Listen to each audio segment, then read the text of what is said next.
Okay, so the point is in intercultural communication, what often makes things complicated is not just the language barrier, but the unwritten rules behind it. Take body language, for example. Here we might consider eye contact polite and honest, but in other cultures it can be considered challenging or impolite.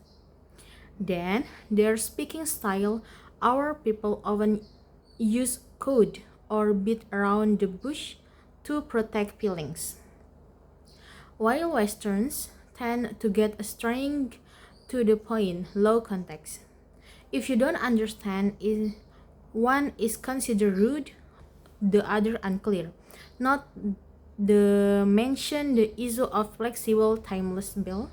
For us, it may a flexible, but for someone who a stickler for time, it's considered unprofessional. How to fix it? The key is to avoid being easily affected or quickly to judge. Be aware of your position and then ask a lot of questions. Don't assume.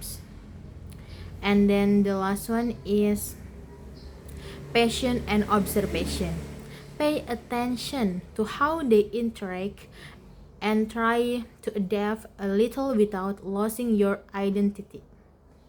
So, the point is more about empathy and being open minded to the idea that being different is not always wrong.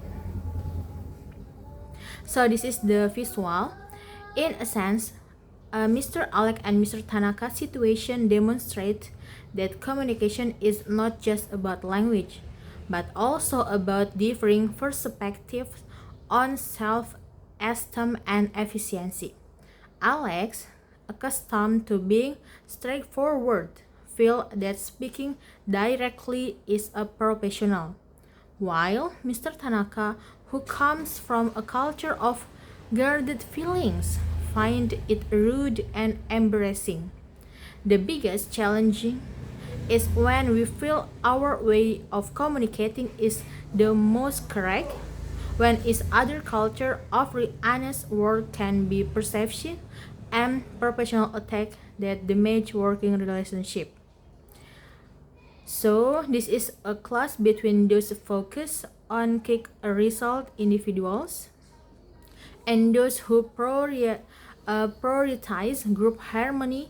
And in the culture workplace, we cannot rely solely on our own logic. We must be sensitive to unspoken elements, such as a tone of voice or the situation in which we're speaking.